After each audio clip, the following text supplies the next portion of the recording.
November 3rd, 1907. 8 o'clock, Sunday evening. Electric lights burn in a building made of marble at Madison Avenue and 36th Street.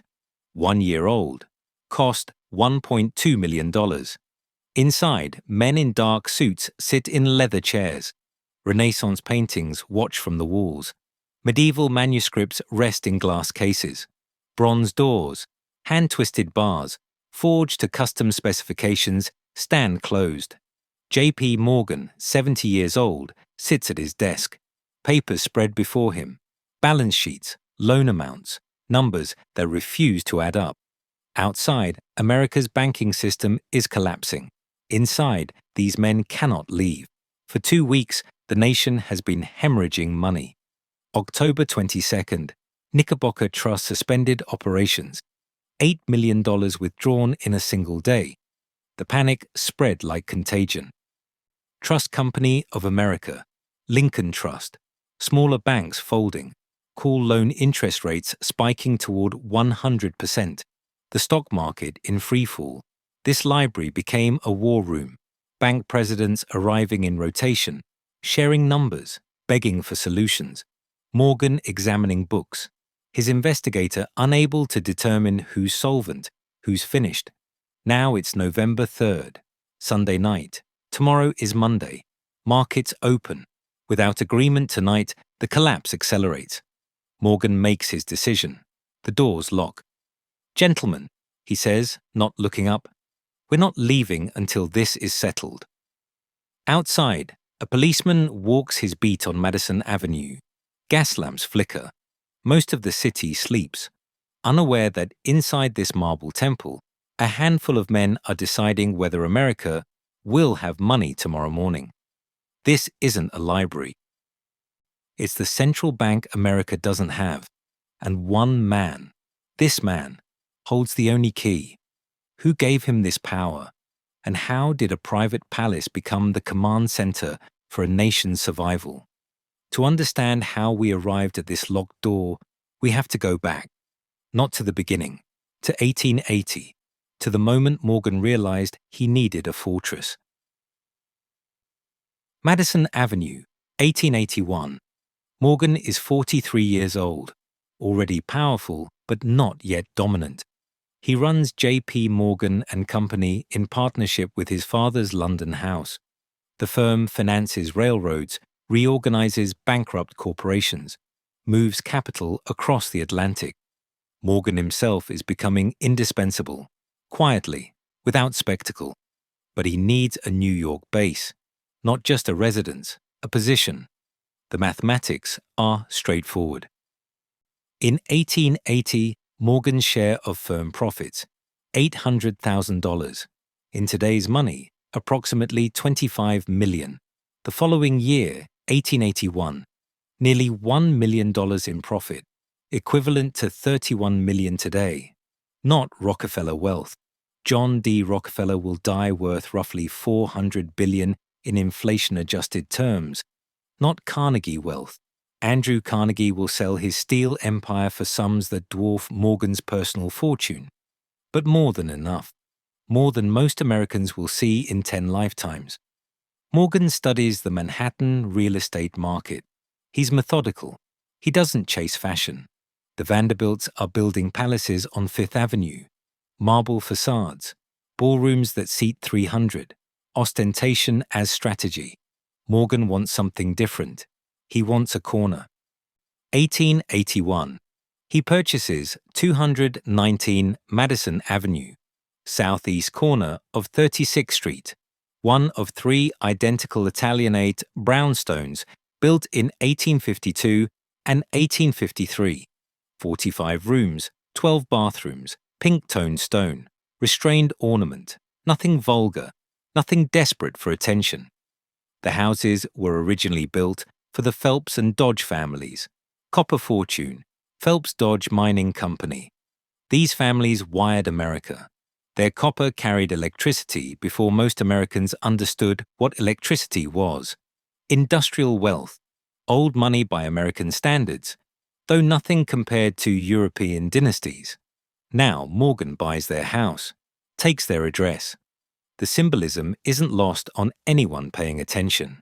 The copper barons built infrastructure. Morgan finances the firms that use that infrastructure. Old industrial wealth making room for new financial power. The pattern of American capitalism, compressed into a real estate transaction. The brownstone looks modest by Vanderbilt standards. No marble facade, no porte cochere for carriages, no conservatory dripping with orchids. The exterior whispers rather than shouts. But watch what Morgan is actually doing. He's not buying a house, he's buying a corner. Corners offer advantages that mid-block properties don't. Light from two sides, windows facing both streets, visibility, status, and most importantly, adjacent properties. When you own a corner, you control approach. You can expand. You have options. Within 2 decades, Morgan will own not just this house, but the entire block face. 200 feet of Madison Avenue frontage. 300 feet along 36th Street, 167 feet along 37th Street, 2/3 of the city block. This isn't a purchase, it's the opening move in a decades-long acquisition. The first square on a board he's already planning to dominate. The exterior remains restrained. Inside, something else is happening. In 1878, 3 years before Morgan buys this house, Thomas Edison installs electricity in Morgan's previous residence. Approximately 400 incandescent light bulbs, the first electrically lit private residence in Manhattan. Morgan's house becomes Edison's laboratory. The inventor tests circuits in the living quarters, experiments with voltage while the family sleeps upstairs. Wiring runs through walls like nerves through a body. This is Morgan's pattern. Appear conservative. Deploy cutting-edge technology. Stay one step ahead. The brownstone facade says old money, stability, tradition. The electrical system inside says future. Morgan understands what many of his peers don't, that finance and technology are converging, that the men who control capital will soon control the machinery of modern life. Railroads, telegraphs, electric power, steel production, all of it requires money. And Morgan controls money. He backs Edison's work not out of scientific curiosity, but strategic calculation. Electric lighting will remake cities. Whoever finances the transition will hold power. So Morgan's home becomes a demonstration project. Visitors step inside and see the future glowing from every room. They leave convinced. Morgan arranges financing for Edison Electric Light Company. Later, he'll help create General Electric through a merger. The copper that Phelps Dodge mined will carry electricity that Edison invented and Morgan financed. The house ties it all together. The irony is precise. The copper barons built this brownstone with industrial wealth. Morgan takes it with financial capital, then uses it to demonstrate the technology that will require more copper than the Phelps and Dodge families ever imagined. He's not replacing them. He's building on top of them, literally inhabiting their former home while financing the next phase of American development. For 2 decades, Morgan lives here quietly. He marries Frances Louisa Tracy in 1865. His first wife, Amelia Sturgis, died of tuberculosis in 1862, 4 months after their wedding. Morgan was devastated, disappeared into grief, threw himself into work. The second marriage is more pragmatic. They have 4 children together, Louisa, Juliet, John Pierpont Jr., called Jack, and Anne. The brownstone fills with family life, children's footsteps on the stairs, dinner parties for business associates, art acquisitions arriving in crates. Morgan collects with increasing intensity. Renaissance paintings, medieval manuscripts, rare books, objects that most Americans have never heard of and wouldn't value if they had.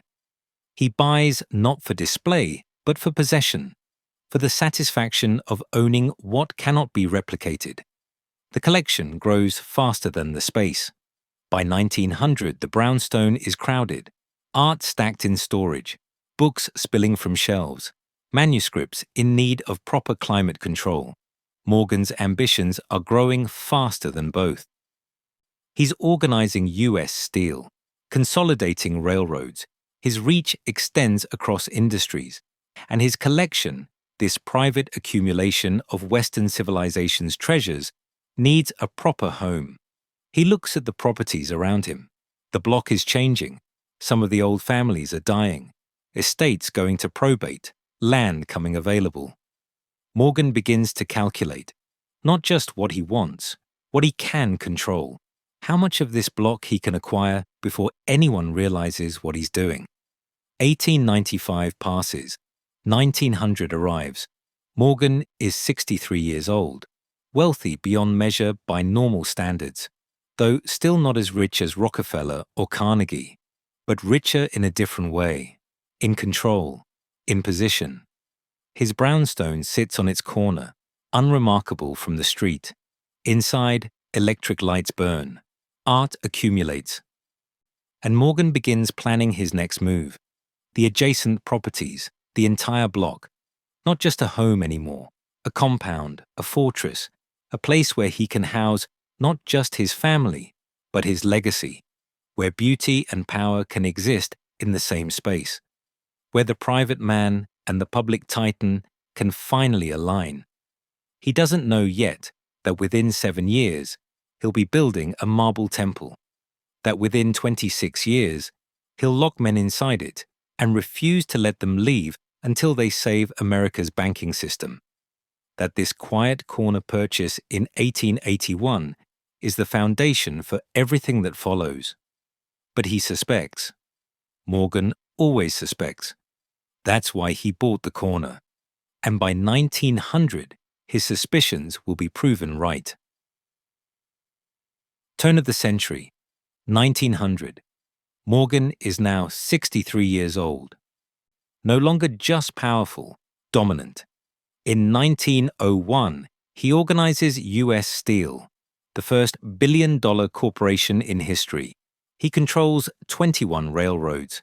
He's consolidated General Electric through mergers that reshaped American industry. Western Union, Pullman Car Company, Aetna Insurance. His reach extends into every corner of the economy. He's not just rich, he's infrastructure. The steel that builds bridges, the rails that move goods, the electricity that lights cities. All of it flows through companies Morgan controls or finances. This is a different kind of power than wealth. This is systemic influence, the ability to decide which industries survive, which collapse, which consolidate. And his brownstone at 219 Madison Avenue isn't enough anymore. The collection has outgrown the space. Manuscripts stacked in storage rooms, rare books without proper shelving, Renaissance paintings competing for wall space. Morgan needs room, not just for objects, for ambition, for legacy. He begins acquiring the adjacent properties, methodically, without announcing his intentions. January 1900, Melissa Stokes. Dodge dies. Her mansion sits directly north of Morgan's house. Prime location. The estate goes to probate. Morgan moves immediately. Buys a 75 by 100-foot plot on 36th Street. 2 brownstones occupy the land, numbers 35 and 37 East 36th Street. Within months, both are razed. The lots cleared, space created. 1902. Morgan acquires 2 more lots. 50 feet of additional frontage. He now controls significant land behind his original brownstone. He commissions McKim, Mead & White, America's premier architectural firm, to design a house for his daughter Louisa and her husband, Herbert Satterlee. 6 stories. Limestone, not brownstone. Modern materials. A gesture toward the new century. More importantly, he commissions them to design something else. His library, 1903. Morgan buys the center brownstone, 229 Madison Avenue, the one between his house and the corner property to the north. He doesn't keep it, demolishes it within months, creates a garden in its place.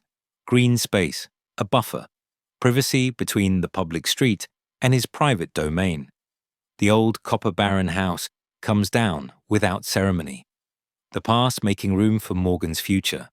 Late 1904. He buys the third brownstone, 231 Madison Avenue, corner of 37th Street.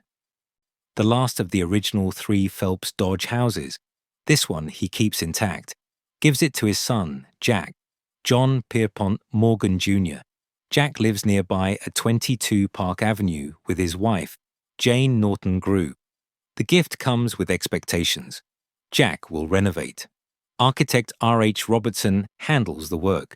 Extensive interior changes.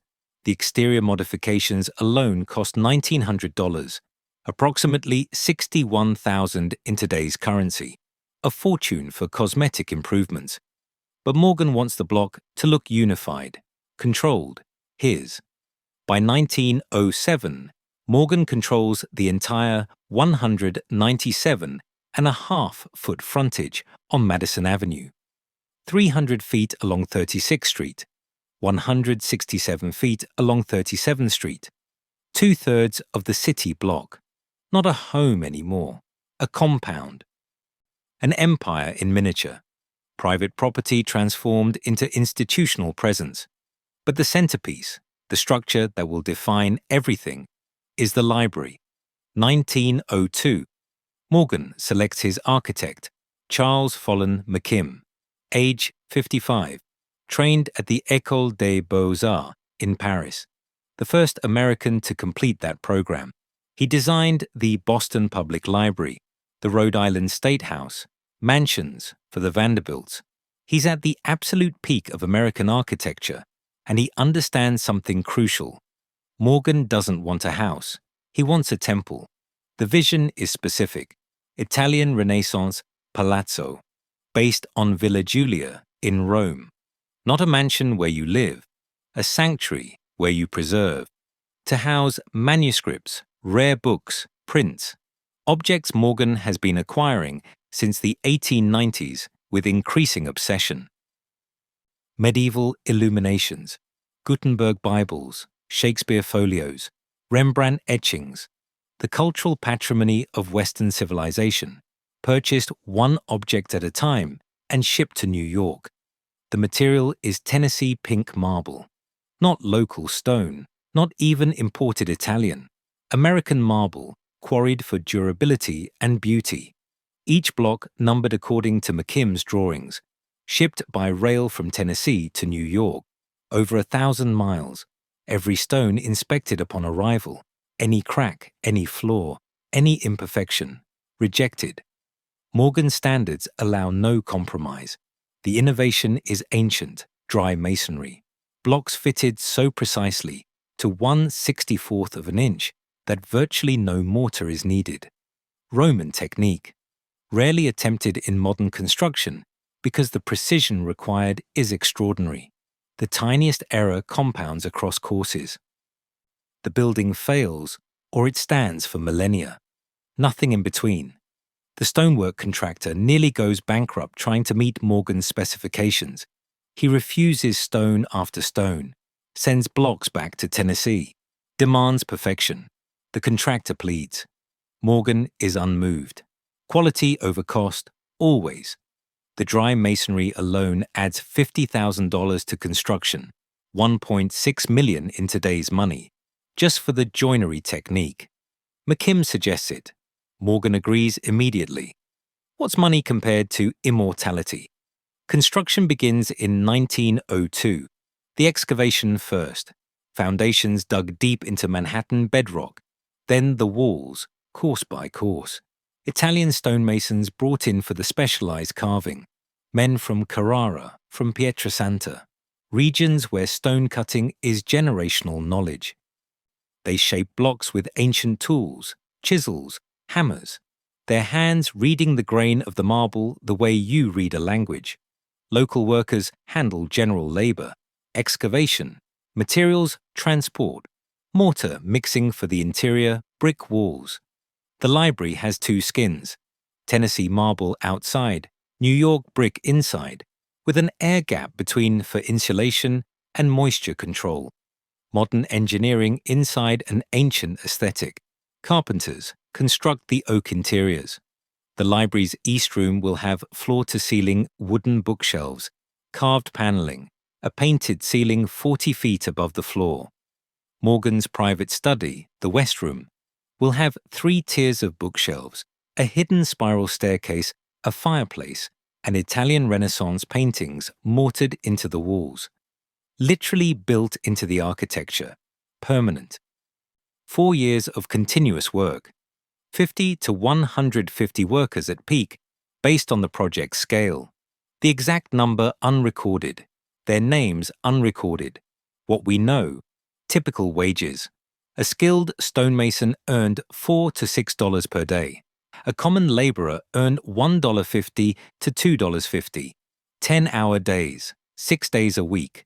Lungs filling with marble dust. Backs carrying weight that breaks bodies over time. Morgan's daily income from investments, based on his 1880 to 1881 profit figures, approximately $2,700 per day. Passive, earned while sleeping. The ratio, 540 to 1. A stonemason cutting marble for 10 hours earned what Morgan earned in passive income during lunch. The man who shapes the stone and the man who owns it exist in different economies. Different worlds. The marble doesn't care. It outlasts both. November 1906. The building is complete. Cost $1.2 million, approximately $38 to $40 million today. Morgan uses his library office for the first time. Hosts the Metropolitan Museum of Art's purchasing committee. The room fills with trustees, donors, cultural arbiters.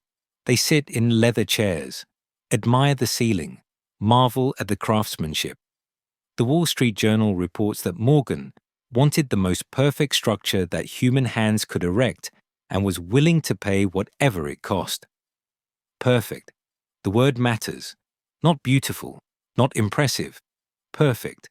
As if human hands, given enough money and enough discipline, can achieve what nature cannot.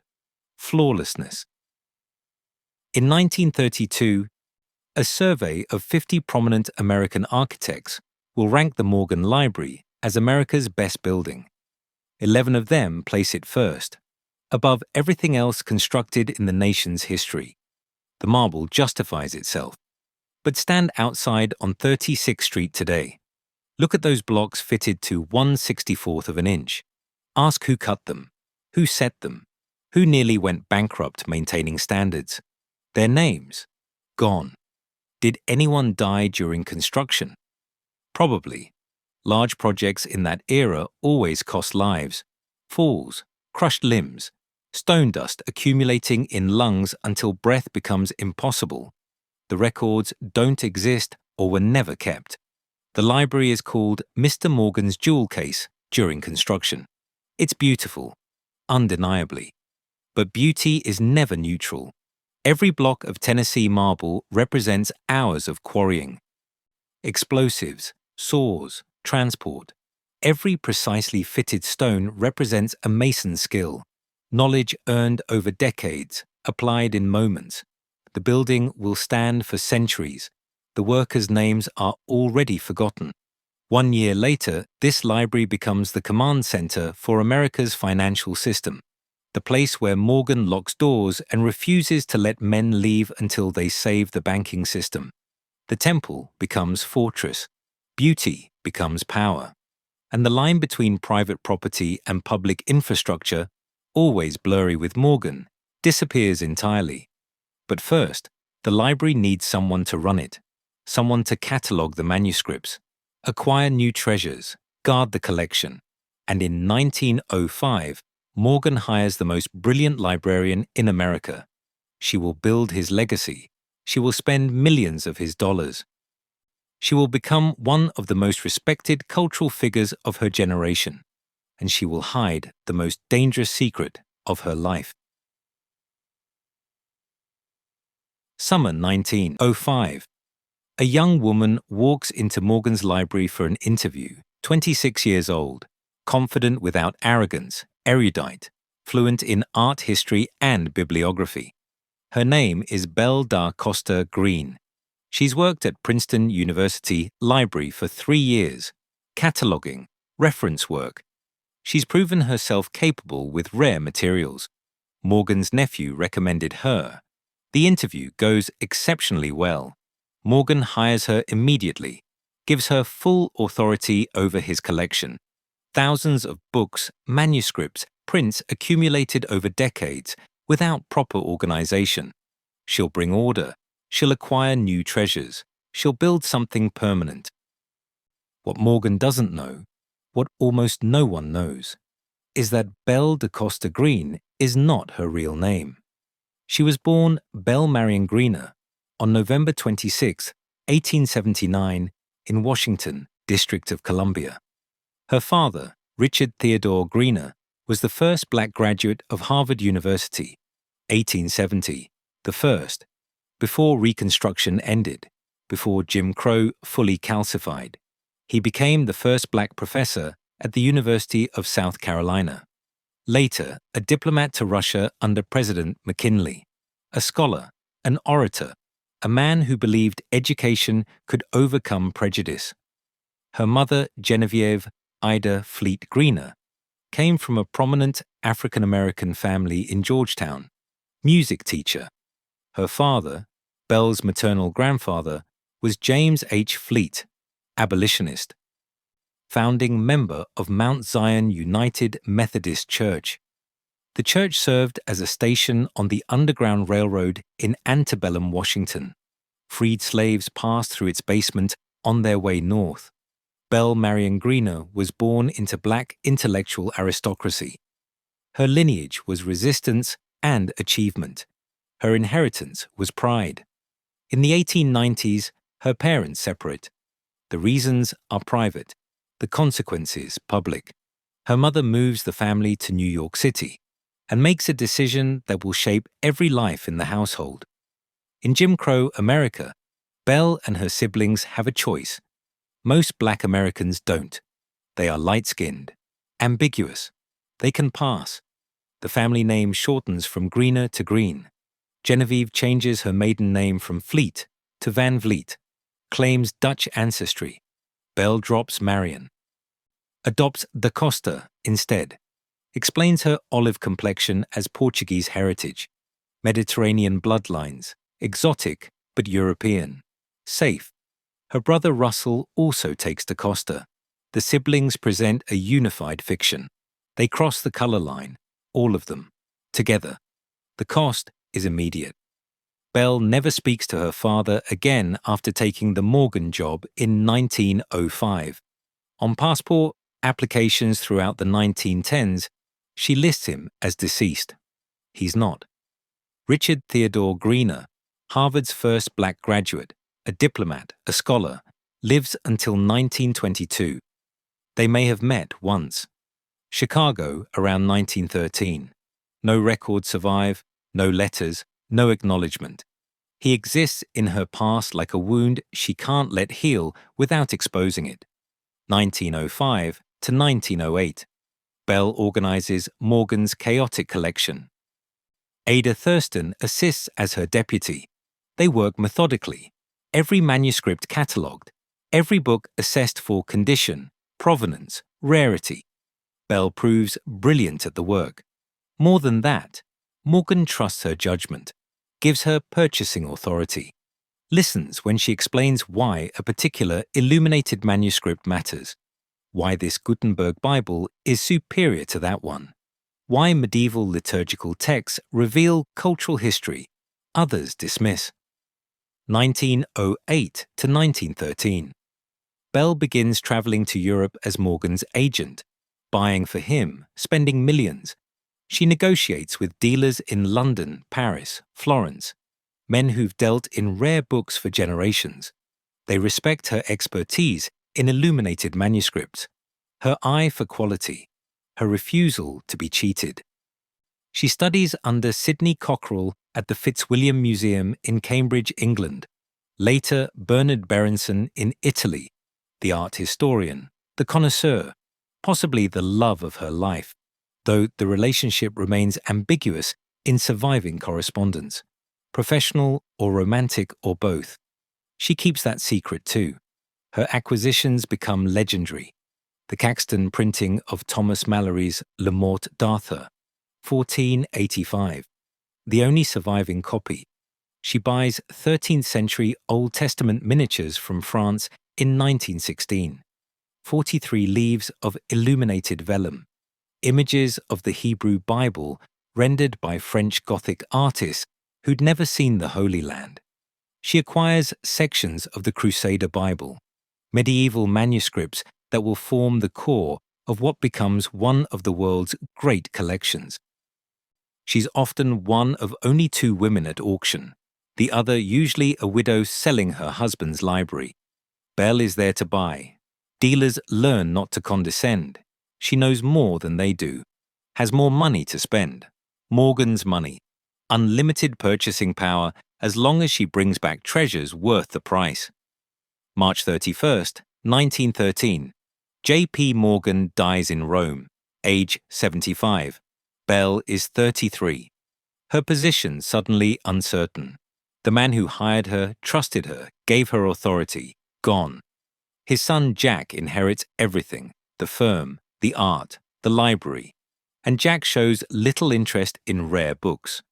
For 7 years, 1913 to 1920, Belle waits, maintains the collection, corresponds with dealers, researches manuscripts, wonders if her life's work will be dismantled, if Jack will sell it off, if she'll be dismissed. 1920. Jack rediscovers interest, perhaps guilt about neglecting his father's passion, perhaps Belle's persuasion, perhaps recognizing the collection's value, not monetary alone, but cultural.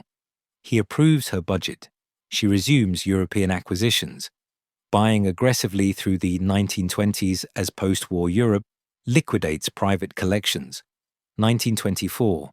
Jack transforms the library into a public institution, fulfills his father's will, endows it, creates a board of trustees, and appoints Belle da Costa Green as first director of the Pierpont Morgan Library.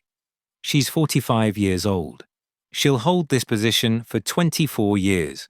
She's described as one of the highest paid women in 1920s America. Exact salary not publicly documented. Likely $8,000 to $12,000 per year at peak, equivalent to $135,000 to $200,000 today. For context, the average female worker earned $800 to $1,200 annually. Female teachers earned $1,000 to $1,500. Belle earned 8 to 10 times the average. She signed her own paychecks before women could vote. But maintaining whiteness cost money. European wardrobe befitting her status. The right Manhattan address. Entertaining dealers and collectors who might expose her if she faltered. Travel to reinforce the Portuguese fiction. Supporting her mother, who lived until 1941, and possibly siblings. The margin between success and exposure. Tight. One wrong word. One visiting relative. One photograph in the wrong light. She travels to Europe regularly until 1936. By then, she's 57, her health declining, and perhaps something else. As she ages, her features, the olive complexion she explained as Mediterranean, become harder to explain.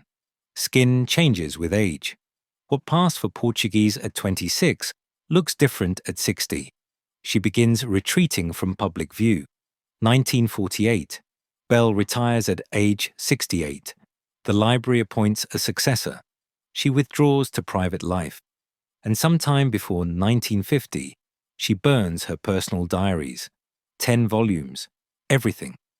Exhibition curator Erica Chialela will later note that Belle wrote things down that she dare not even think to herself.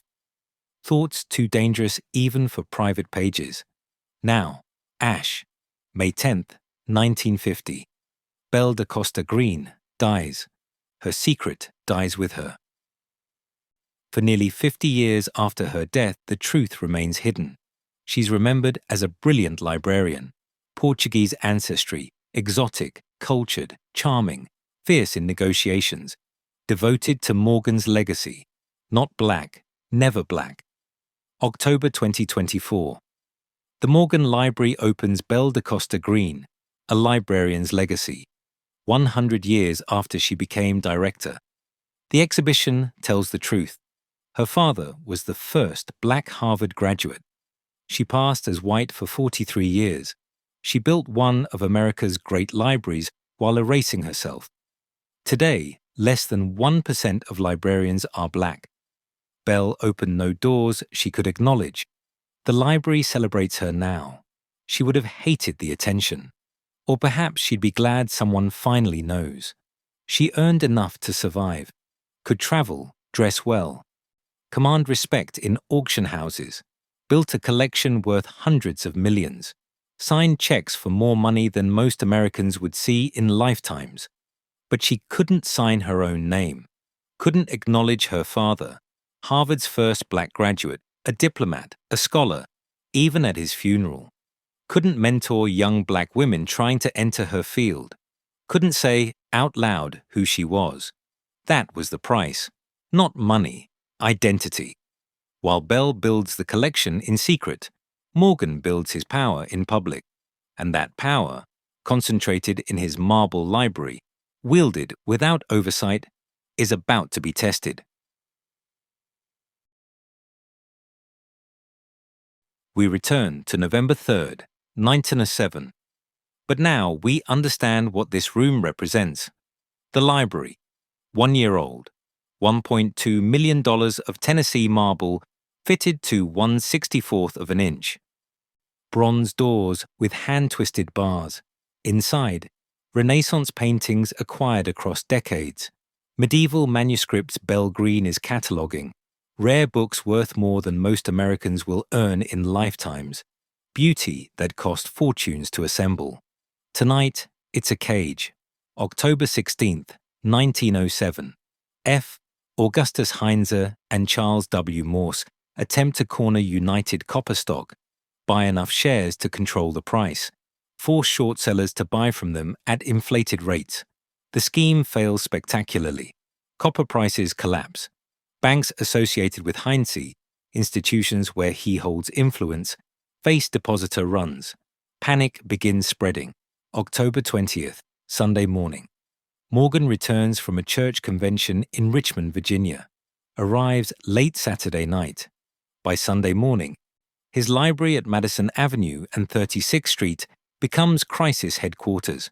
Bank presidents arriving in rotation, sharing information, seeking help. The revolving door of American finance, all turning toward one man. October 21st. The New York Clearing House examines banks associated with Heinze, declares them solvent. The panic eases temporarily. But trust companies, which aren't clearinghouse members, remain vulnerable. They hold deposits but lack the institutional support that member banks enjoy. Knickerbocker Trust, one of New York's largest trust companies. Its president, Charles T. Barney, has connections to Morse. When this becomes public, depositors panic. Lines form outside Knickerbocker's offices. National Bank of Commerce, which clears Knickerbocker's checks, asks the clearinghouse for a loan on Knickerbocker's behalf. Denied. Clearinghouse resources are reserved for members only. Knickerbocker isn't a member. The request comes to Morgan. He sends Benjamin Strong to examine Knickerbocker's books. Strong is 35 years old, vice president of Bankers Trust, careful, thorough. Later, he'll become the first head of the Federal Reserve Bank of New York. But right now, he has hours, not days. He reviews ledgers, assesses assets, tries to determine if Knickerbocker is solvent or finished. He can't tell. The time is too short. The book's too complex. Morgan makes his decision based on insufficient information, refuses to help. Without Morgan's backing, Knickerbocker is doomed. Knickerbocker's board dismisses Barney. National Bank of Commerce announces it will no longer clear Knickerbocker's checks. The institution is effectively excommunicated from the banking system. October 22nd. After $8 million in withdrawals in one day, Knickerbocker Trust suspends operations. The run spreads immediately. Trust Company of America, Lincoln Trust, smaller institutions, depositors lining up at dawn, withdrawing everything, cash disappearing from the system like blood from a wound.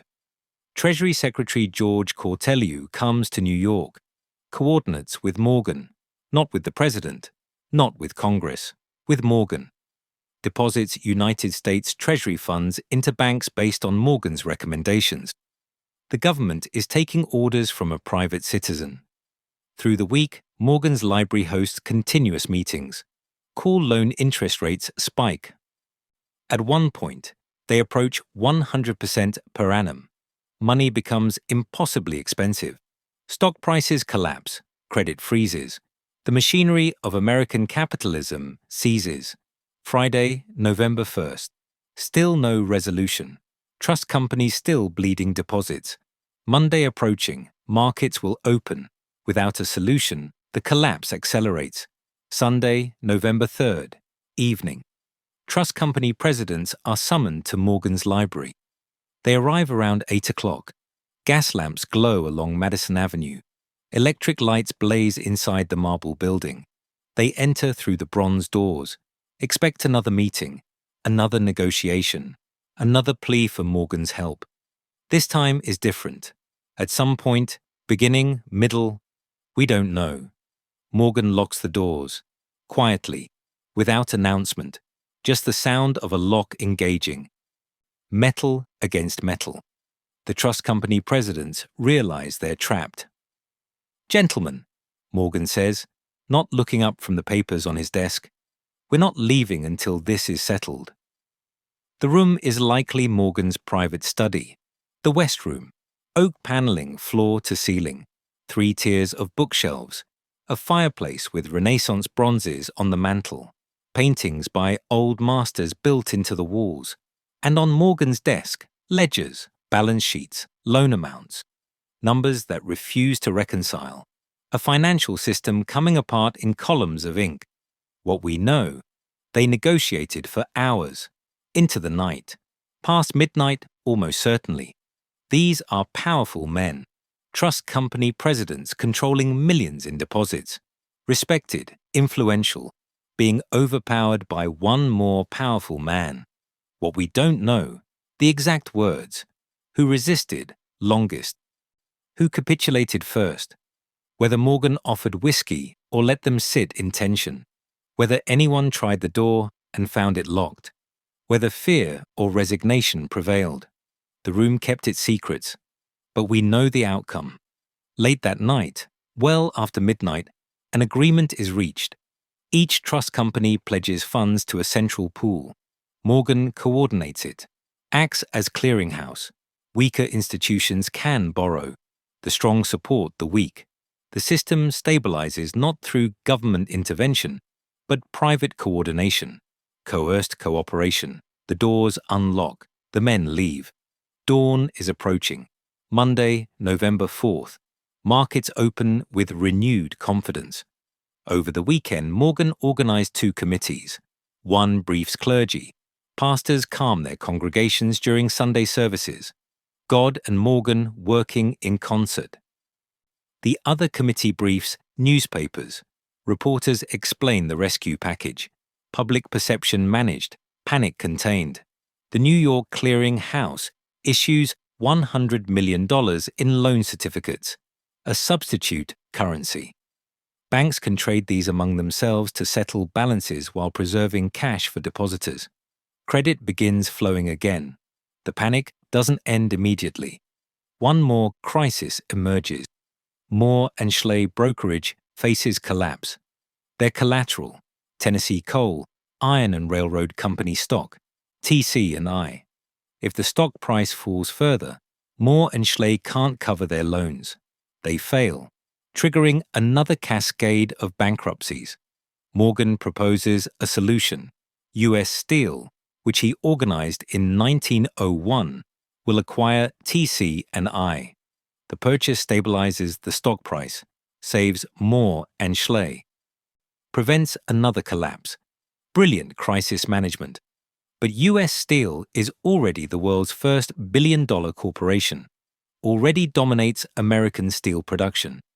This acquisition eliminates a competitor, consolidates Morgan's control even further. Heroism and self-interest merge completely. Antitrust problem? Morgan sends Elbert Gary and Henry Clay Frick to Washington. They meet with President Theodore Roosevelt, the trustbuster, the man who made his reputation breaking up monopolies. They explain the emergency. The choice: let the acquisition proceed or watch the financial system collapse. Roosevelt grants approval, suspends antitrust enforcement. The deal goes through. The crisis subsides. Lord Rothschild, Europe's most famous banker, sends word from London. Admiration and respect for Morgan. Treasury Secretary Cortelyou returns to Washington. His departure signals Wall Street that the worst has passed. By mid-November, the panic is over. The system survives. Two narratives emerge immediately. Hero: Morgan saved America, pledged his own fortune, organized private rescue when government couldn't act, selfless patriot. Villain: Morgan exploited crisis. US Steel gained a competitor. The bankers' panic became another Morgan consolidation. One man accumulated too much power. Senator Robert M. La Follette of Wisconsin begins speeches against the money trust. Progressives across the country call for investigation. The concentration of financial power is alarming even to those who benefited from Morgan's intervention.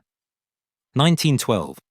The Pujo Committee, House Banking and Currency Committee, launches a formal investigation. The findings are damning.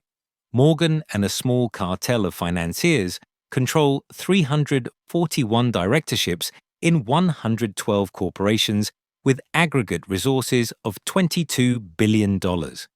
Industries consolidated through what the committee calls abuse of public trust, mostly during and after the panic of 1907. The committee concludes that a money trust exists, J.P. Morgan at its center, a private cartel controlling American finance. Morgan testifies. He's 75 years old, defends his actions calmly, explains that in crisis, someone must lead. That character, not collateral, determines creditworthiness. That the system requires trust, personal relationships, proven judgment, accumulated reputation. That government intervention would only make things worse. The investigators remain unconvinced. 1913. Congress passes the Federal Reserve Act, creates America's central bank. The explicit purpose: ensure that no single private individual can ever wield the power Morgan wielded in 1907. The locked door can never happen again. Or at least when it does, it will be a government building, not a private library. Morgan saved the economy. Morgan also profited. US Steel eliminated a competitor. The trust company presidents locked in his library. Did they agree freely or under duress? Was this leadership or coercion? The answer is yes. Both. All of it. That's why it matters. That's why Congress acted. Because power that can save you can also control you. And when that power resides in one man, in one marble building, behind one locked door, that's not a republic. That's a kingdom. And Morgan, whether he wanted the title or not, had become king. March 1913, 6 years after the panic. Morgan travels to Rome, exhausted, ill. The Pujo hearings have aged him. Stress compounds with physical decline. He's 75 years old. He will not come home. March 31st, 1913. J.P. Morgan dies in Rome, in his sleep, age 75. The news reaches New York by transatlantic cable, terse sentences crossing the ocean at the speed of electricity. At 219 Madison Avenue, the brownstone where Morgan lived for 32 years, the lights go dark. Staff draw curtains. The house enters morning. Next door, in the library, Belle Green sits at her desk. Uncertain. 8 years she's worked for him, organized his collection, traveled Europe spending his millions, built something permanent from his obsessions. Now what? The man who hired her, trusted her, gave her authority, gone. And his son shows little interest in rare books. Morgan's estate is inventoried. Official probate documents list $68.3 million.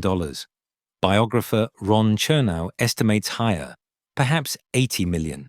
Sources vary based on how assets are valued. Art collections, partnership interests, real estate. Equivalent today, approximately $1.9 to $2.5 billion. Sounds enormous. It is, by any normal measure. But compare.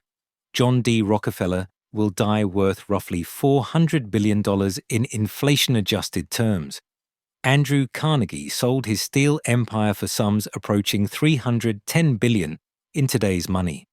Morgan's personal wealth, a fraction of his peers. His power was never about money he owned. It was about money he controlled, capital he could mobilize, decisions he could make, doors he could lock. He organized U.S. Steel without owning all of it, controlled 21 railroads without buying them outright, dominated American finance through influence, not possession. The man dies. The system he shaped continues. The will is straightforward. Morgan leaves his estate to his son, John Pierpont Morgan Jr., called Jack, the firm, the art, the library, the compound, and buried in the language, an expectation, though not a legal requirement, that the library will eventually become a public institution. Morgan's wish, not his command. The difference matters. Jack inherits everything and the burden. He's 46 years old, partner in J.P. Morgan and Company, capable banker. Respected on Wall Street, handles international finance competently. But he's not his father. Nobody could be. Morgan cast a shadow too large for inheritance. More importantly, Jack isn't a collector. Books don't move him the way they moved his father. Art doesn't speak to him. He appreciates quality but doesn't crave possession. The library, 43,000 volumes, manuscripts worth millions, Belle Green waiting for direction. He inherits it and doesn't know what to do with it. For 7 years, 1913 to 1920, he largely ignores it.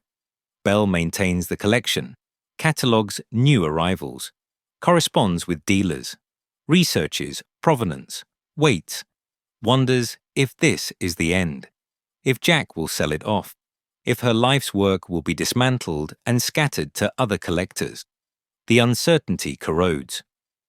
2 months before Morgan's death, the 16th Amendment is ratified. February 1913. Federal income tax becomes constitutional. This changes everything. Before 1913, wealthy Americans paid minimal federal tax. State and local property taxes existed, but income, the river of money flowing from investments, largely untaxed. Estates accumulated across generations with little government claim. The Vanderbilt model, live off investment income, maintain vast estates, pass wealth intact to heirs, the system that built the Gilded Age. After 1913, income is taxed progressively. High earners pay substantial percentages. The rates start low, but climb quickly. By the 1920s, top marginal rates approach 70%. Not on estates, on annual income. The mathematics of maintaining large private properties shifts fundamentally. Jack faces a different financial reality than his father. Operating the compound, household staff, library maintenance, property taxes, Belle Green's salary, coal for heating, insurance, repairs, costs significant money annually. Estimated $100,000 to $200,000 based on comparable estates. But Jack's after-tax income is substantially less than his father's was. The margin between income and expense narrows. The arithmetic squeezes. 1920. Something changes. Perhaps guilt about neglecting his father's passion. Perhaps Belle's persuasion. She's 41 now. Her life's work hanging in balance. Her position dependent on Jack's interest. Perhaps recognizing the collection's value. Not monetary alone, cultural. His father's legacy deserves better than slow decline through benign neglect. Jack rediscovers interest in the library, approves Belle's budget for European acquisitions. She resumes trips, buying aggressively as post-war Europe liquidates private collections. Economic devastation creates opportunity for collectors with American dollars. Belle travels through the 1920s acquiring treasures at Depression prices. The collection continues growing. 1924. Jack makes his decision, transforms the library into an incorporated endowed educational institution, creates a board of trustees, establishes operating procedures, makes it public, open to scholars, open to serious researchers, eventually open to general visitors. Belle de Costa Green is appointed first director of the Pierpont Morgan Library. Official title for what she's been doing for 19 years. She's 45 years old. She'll hold this position for 24 more years. The Morgan Library describes this as one of the most momentous cultural gifts in United States history. The language is laudatory, deserved perhaps, but let's be clear about what this gift is and isn't. It's generous, preserves the collection intact, provides public access to materials previously restricted to Morgan's circle, endows the institution so it can survive beyond Jack's lifetime, creates scholarships, supports research, democratizes access to Western civilization's manuscript heritage, and it also solves Jack's problem. The library was becoming financially unsustainable as private property. Operating costs exceeded what Jack could reasonably allocate. As a public institution with endowment and donor support, it survives. Tax advantages accrue. The burden transfers from private expense to public benefit. Generosity and pragmatism. Both, again. Morgan saves the economy and profits. Jack gives away the library and relieves himself of untenable costs. Altruism and self-interest merge so completely that separating them becomes impossible. 1928. The annex is planned. New building to house expanded library operations, administrative offices, storage for growing collections, conservation facilities, modern amenities. The institution is professionalizing, needs infrastructure beyond what McKim's 1906 building provides. Location: the corner of Madison Avenue and 36th Street. Prime real estate, highly visible, excellent access. One problem: that's where 219 Madison Avenue stands, Morgan's original brownstone, where he lived 1881 to 1913, 32 years, raised 4 children, collected art, made decisions that shaped American industry, where he locked trust company presidents in 1907, possibly. The library was next door, the compound interconnected, the exact room unknown. The decision is made. Demolish it. Spring 1928. Wrecking crews arrive. The brownstone where Morgan lived comes down, brick by brick, stone by stone. The 45 rooms, the 12 bathrooms, the place where Edison installed America's first residential electrical system in 1878. 400 incandescent bulbs lighting the future. The house that demonstrated electrical power was practical, profitable, transformative. Gone. Financial titans met there. Presidents visited. The panic of 1907 was coordinated from somewhere in this compound. The brownstone or the library. The interconnected spaces of power. Now we'll never know which room precisely. The architecture of that moment, erased. The annex rises in its place, designed by Benjamin Wistar Morris. Competent, functional, modern materials, steel frame, limestone facing, connected to McKim's library via gallery, necessary expansion, rational decision. But something irreplaceable is lost.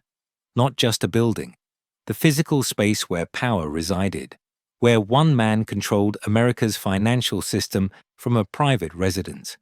That specific place, demolished, the past making room for the future, always the same trade. Progress requires erasure. Preservation demands sacrifice.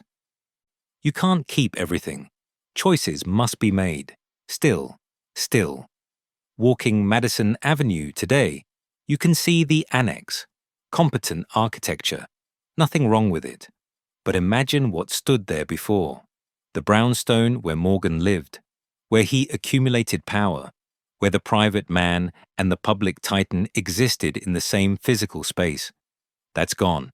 That specific past. Irretrievable. Jack continues living at 231 Madison Avenue, the other surviving brownstone, the one that housed his family from 1905, 45 rooms, 12 bathrooms, built 1852. Originally the Isaac Newton Phelps house, Phelps Dodge copper fortune. Jack's father gave it to him. He'll stay there until his death in 1943, 18 more years, watching the compound transform around him, private becoming public. Father's empire becoming institution, legacy secured through surrender.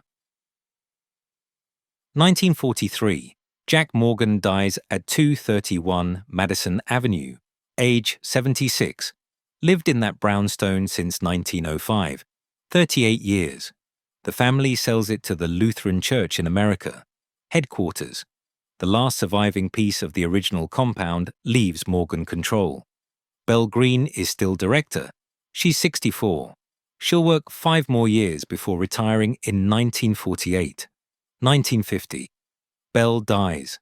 The diaries burn before her death. 10 volumes. Everything. The secret holds. 1965. The Lutheran Church wants to demolish 231 Madison Avenue. Build an office tower. They need income. The building, however beautiful, might cost money to maintain. They argue economics. Revenue over history. Preservationists argue back. This is one of the last surviving Italianate brownstones in Manhattan. Built 1852. Housed the Phelps family. Copper barons. Then Jack Morgan. Irreplaceable. The New York City Landmarks Preservation Commission holds hearings. The church fights designation. The brownstone survives by vote, becomes one of the first structures protected under the city's landmarks law. But it's close. Revenue almost wins. 1966. The McKim Building, the library itself, designated both New York City Landmark and National Historic Landmark. Federal recognition, among the finest examples of American Renaissance architecture. The Secretary of Interior makes it official. 1988. The Morgan Library acquires 231 Madison Avenue. Finally, buys back what was once part of the compound. Incorporates it into the museum campus. The circle closes. 2006. Major expansion. Architect Renzo Piano. Glass and steel entrance atrium on Madison Avenue. 4 stories. Connects all historic buildings. McKim's Library, the Annex, the Brownstone. The design divides opinion. The Financial Times praises the contrast. Modern transparency against historical opacity. The architectural record calls it undistinctive, but it works, functionally, unifies the campus, generates revenue, more visitors, more events, more capacity. 2010. First comprehensive restoration of the 1906 McKim Building's interior. New lighting for murals. Original fixtures restored. 3 chandeliers removed decades earlier. Reinstalled. Period furniture reupholstered. Late 19th century Persian rug laid in East Room. Ornate ceiling of North Room cleaned. Meticulous. Expensive. Essential. 2022.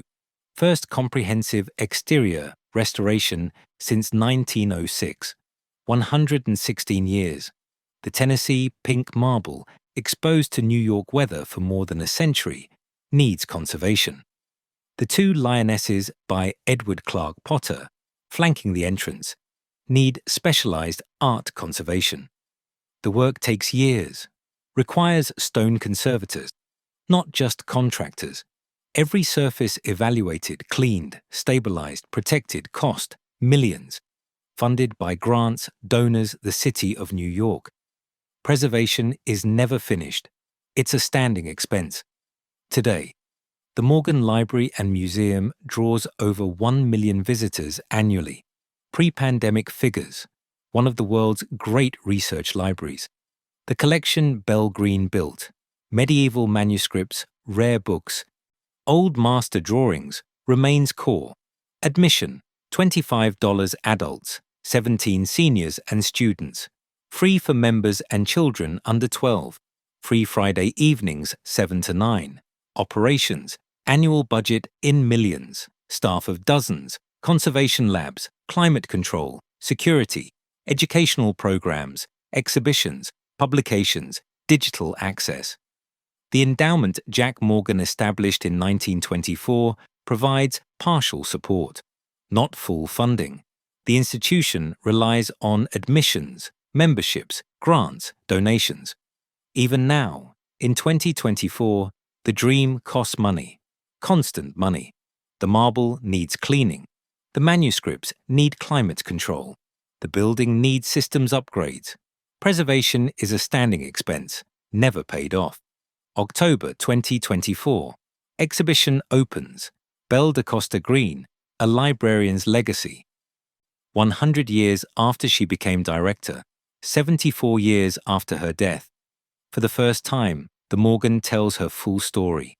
Born Belle Marion Greener, daughter of Harvard's first black graduate, passed as white for 43 years, built this collection while erasing herself. The exhibition displays the earliest known photograph, a letter from 1905, her correspondence, 40 linear feet, the acquisitions she made, the burned diaries she left. Current statistic, less than 1% of librarians are black. Belle opened no doors she could acknowledge. The library celebrates her now. The library survived, but survival has a price. And the question Morgan never answered, the question we're still asking, is this. When beauty requires such concentration of wealth, such exploitation of labor, such hiding of identity, who actually won? Stand in the library today, 2024. The marble glows under carefully calibrated lighting. 2010 restoration. The bronze fence, hand-twisted bars, forged 1906, still guards the entrance. The lionesses Edward Clark Potter carved still flank the steps. Inside, manuscripts worth tens of millions. Bell Green's catalogue, medieval illuminations, Renaissance drawings, the collection that cost fortunes to assemble. J.P. Morgan's fortunes, Bell Green's identity, workers' labor, Jack Morgan's inheritance. The doors are unlocked now. Anyone can enter. For $25. Who actually paid for Morgan's mansion empire? The marble cutters, names unrecorded, Tennessee quarries, earned $4 to $6 per day, while Morgan earned $2,700 in passive income. 540 to 1. Their lungs filled with stone dust. The marble remains, they're forgotten. The Italian stonemasons, fitted blocks to 1/64 of an inch, created dry masonry standing 118 years without mortar. Typical wage, $5 daily. Morgan's income, 540 times that. Their names lost, their work immortal. Belle DaCosta Green gave 43 years, built the collection, became one of the highest paid women in America, but paid with her name, her father, her identity, her community, her truth. Signed checks for millions, couldn't sign her own name, burned 10 volumes of diaries. The collection survived.